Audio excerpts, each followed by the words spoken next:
In this video, I'm going to share with you everything that you need to know about the E-3 visa, eligibility, the process, and how to prepare and ace your interview. I'm Halo, co-founder and CEO of Migrate Mate. We're an immigration company here in New York City, helping Australians get their E-3 visa for $499. I'm currently on my third E-3 visa, and when I was going through the process, I could not find a single video that would tell me what it was actually like. So this is that video. I'm going to walk you through the E-3 visa process step by step so you know exactly what to expect before you start your journey. The E-3 visa is a US work visa made specifically for Australian citizens. It allows you to work and live in the USA for 2 years at a time. You can renew your visa with theoretically unlimited renewals. I've been in the States for 2.5 years. Some of my friends have been here for over a decade on an E-3 visa. The most important thing is that it has non-immigrant intent. The E-3 visa has an annual cap of 10,500 visas per year. Since its inception, this cap has never been reached. And as recently as last year, less than 5,000 visas were applied for and issued. Renewals don't count towards this cap, so the cap has never been a concern for many people. The E-3 visa has an approval rate of over 97%. Here's everything that you need to know about how to qualify for an E-3 visa. Firstly, you need to be an Australian citizen with an in-date Australian passport, because they're going to physically stamp your visa into this passport. Second, you need a bachelor's degree or equivalent work experience. A bachelor's degree from a higher education university in Australia, America, or elsewhere in the world from an accredited institution is fine. If you do not have a bachelor's degree, there is another route for you to get an E-3 visa. It's called the 3-for-1 rule. What that means is that for every 1 year of your degree you did not finish, you need 3 years of relevant work experience. In the United States, a degree lasts for 4 years. That means that if you've never attended university, you need to have 12 years of relevant work experience to qualify. What does relevant work experience mean? It means that the job that you're going to do in the United States is similar to the one that you've already been doing in Australia. So let's say you've worked in sales for 12 years, you would qualify. But if you did 6 years as a barista and 6 years in sales, you would not qualify. That said, if you dropped out of university halfway through, you don't need the full 12 years. You only need 6 years because you can get the equivalency match. 3, you need a US job offer from a US company. The company needs to be registered in the United States. It needs to have a United States address and an EIN, which is the US equivalent of an ABN. With your job offer, it should state your salary, where you'll be working, what your job duties are, and whether it's part-time or full-time. Because with an E-3 visa, there's actually no minimum hourly requirement. You can be working full-time or part-time, but you just need to tick that off when you're actually doing your visa. If you haven't received a US job offer, finding one isn't as complicated as you think. In fact, all US employers can actually sponsor an E-3 visa. The question is, will they? Because the E-3 visa is a niche visa, only for Australians, most employers haven't heard of it. So when you're applying for jobs at companies that have never sponsored an E-3 visa, you should proactively bring it up to them. Tell them it's one of the quickest and fastest ways for someone to get a visa. It only takes around 4 to 6 weeks, costs a few $100s, and has an approval rate of over 97%. The other approach that you can take is to only apply to jobs at companies that have sponsored E-3 visas in the past. And if you're looking for a list of all those companies, you can head on over to Migrate Mate.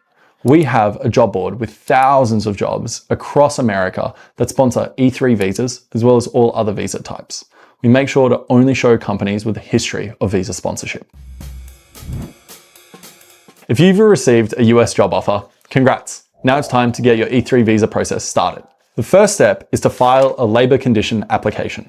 This is something that your employer files, or an agent like us can help file and prepare on their behalf. Once an LCA is prepared, filed, and submitted, it takes about a week to get approved. Your next step is completing your DS-160.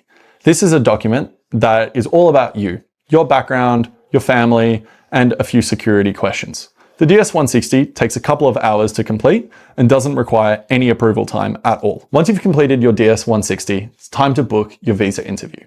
It costs $315 US. You can do your consular interview at any Australian consulate, which are Sydney, Melbourne, or Perth, Or if you live abroad or you're a citizen of another country, let's say you're a British citizen and you live in London, you can do your consular appointment there. If you want to see when the next available E3 visa appointment is in either Sydney, Melbourne, Perth, or London, visit Migrate Mate's E3 visa calendar. Now that you've booked your interview, it's time to prepare. The first thing you want to do is get your documents in check. These are the documents that you'll want to prepare, print out, and bring to your visa interview. These documents are super important because if you miss one and the consular official asks for it, you may get refused or denied your visa. I know that in my experience, they don't ask for all of these documents. I've only been asked about my MRV fee, which is the interview confirmation, the DS-160 confirmation page, and my LCA.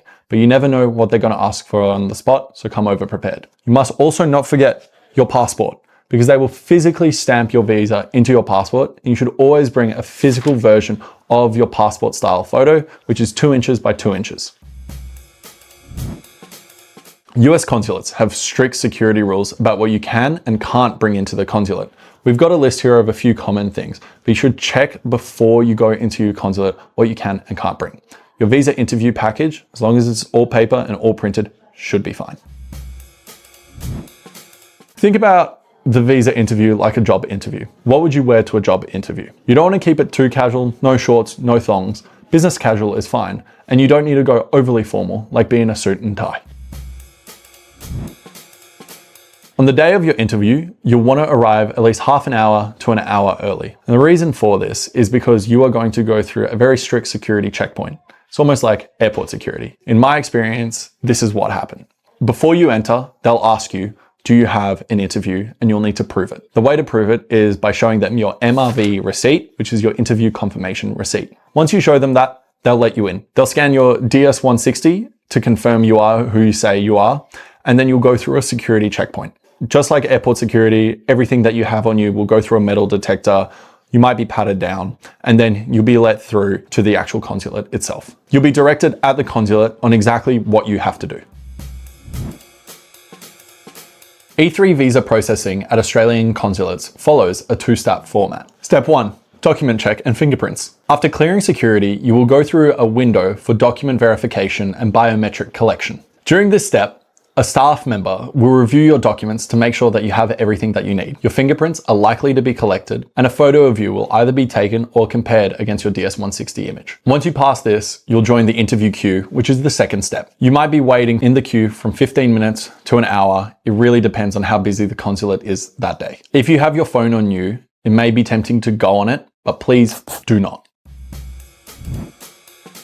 The interview itself is really brief. It only lasts between 1 to 5 minutes, and the consular officer is not trying to trick you or catch you out. They actually just want to prove that these 3 things are true. 1, the job offer actually exists, you're qualified for it, and you intend to return to Australia, because the E3 visa is a non-immigrant visa. As of April 30th, 2026, all consulates in the US ask you 2 questions. Have you experienced harm in your home country? And do you fear returning it? Hesitating or answering yes to either of those questions may result in a denial. Here is a list of common E3 visa interview questions. If you'd like the full list, as well as how to answer them, visit the link in the description below. At the end of your interview, the consular officer will inform you of their decision. There are 3 possible outcomes. If you're approved, the consular officer will take your passport in order to issue a visa stamp. This process normally takes a few days. I got my visa back within a week, and most people do as well. E3 visa refusals are relatively uncommon, and they fall under a few broad categories. Firstly, that your occupation does not qualify as a specialty occupation. Secondly, that your degree doesn't relate to your job duties. Third, there's insufficient evidence to tie you back to Australia, indicating that you have intent to immigrate to the US. Fourth, incomplete or inconsistent documentation. If you are issued a 221G slip, it means that your application is under administrative processing. It does not mean that it's been denied. The officer just needs more information from you. After your visa has been stamped into your passport, it'll either be ready for you to pick up or it'll be delivered to you. The instructions on how to pick up or get it delivered to you will be told to you by your attorney, agent, or on the US visa scheduling website. When you receive your passport back, check your stamp. Make sure that everything on your stamp is accurate and correct. Now that you've got your passport and visa stamp, entering and exiting the US is really easy. Anytime that you enter the US, you go to the Customs and Border Patrol, you show them your visa, and they may ask you a few questions, like what company do you work for and what is your role? You should just answer faithfully. You can enter the US as early as 10 days before the start of your visa, and you can exit the US as many times as you want. There's no obligation for you to stay in the US for a certain amount of time, and you won't be punished if you stay out of it for another amount of time. Your visa just grants you entry and work rights into the United States. Make sure to never overstay the length of your visa. You can get into serious trouble for doing that and even banned from entering the US in future. If you're starting your E3 visa process, feel free to reach out to us at Migrate Mate. We help Australians get their E3 visa for $499. If you're looking for a job that will sponsor you, you can check out our jobs board and start a 30-day free trial today. My name's Mahalo. I'll see you in the US.